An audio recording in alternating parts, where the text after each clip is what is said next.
నమస్కారం, welcome to 108 news Telugu. నా పేరు గౌరీ. ముందుగా బులెటిన్ లో హెడ్లైన్స్. తెలంగాణలో నిలిచిన ఆరోగ్యశ్రీ సేవలు, రోగుల అవస్థలు. పవన్ క్యాంప్ ఆఫీస్ పై డ్రోన్ కలకలం, జనసేన నేతల ఆందోళన.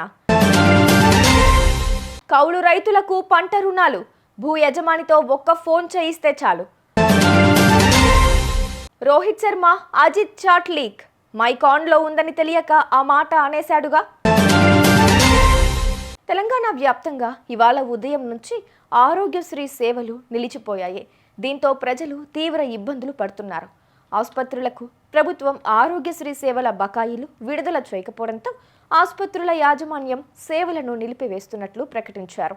ప్రాణాపాయ స్థితిలో రోగులు అవస్థలు పడుతున్నారు. ప్రభుత్వం నుంచి వారికి 1000 కోట్ల రూపాయలకు మేర ఆరోగ్యశ్రీ బకాయిలు రావాల్సి ఉందని యాజమాన్యం చెబుతోంది.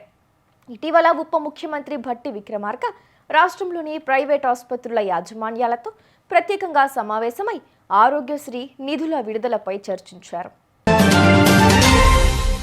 ఉప ముఖ్యమంత్రి పవన్ కళ్యాణ్ క్యాంపు కార్యాలయంపై డ్రోన్ ఎగరడం చర్చనీయాంశంగా మారింది. మంగళగిరిలోని నిర్మాణంలో ఉన్న జనసేన పార్టీ కార్యాలయ భవనంపై ఇవాళ మధ్యాహ్నం 1:30 సమయంలో గుర్తు తెలియని వ్యక్తులు డ్రోన్ ఎగరవేశారు. భద్రతాపరమైన కారణాలను దృష్టిలో ఉంచుకుని డీజీపీ, కలెక్టర్, ఎస్పీలకు పవన్ కళ్యాణ్ కార్యాలయ సిబ్బంది ఫిర్యాదు చేశారు. దీనిపై పోలీసులు దర్యాప్తు చేపట్టారు.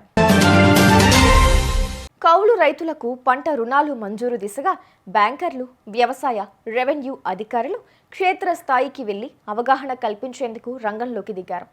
ఉమ్మడి గుంటూరు జిల్లాలో దాదాపుగా 40,000 మంది కౌలు రైతులకు పంట సాగుదారు హక్కు పత్రం మంజూరవగా ఇప్పటి వరకు 5,000 మంది రైతులకు రుణాలు మంజూరయ్యాయి.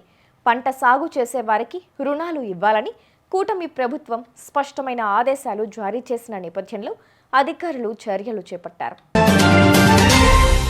ఐసీసీ ఛాంపియన్స్ ట్రోఫీలో పాల్గొననున్న టీమిండియా తుది జట్టును అనౌన్స్ చేసేందుకు రోహిత్ శర్మ, అజిత్ అగార్కర్ వచ్చారు.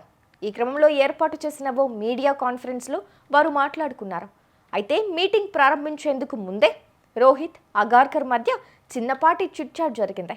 ఆ టైంలో వారు బీసీసీఐ తాజాగా విడుదల చేసిన 10 సూత్రాలు బయటపెట్టడం జరిగింది. అయితే తమ ముందున్న మైక్ ఆన్లో ఉందన్న విషయాన్ని మర్చిపోయారు. దీంతో వారి మాటలు రికార్డ్ అయ్యాయి. చూసారుగా, ఇవి ఇవాల్టి బులెటిన్ అప్డేట్స్. మరో బులెటిన్తో మళ్ళీ మీ ముందుకు వస్తాను. అంతవరకు కీప్ వాచింగ్ 108 న్యూస్ తెలుగు.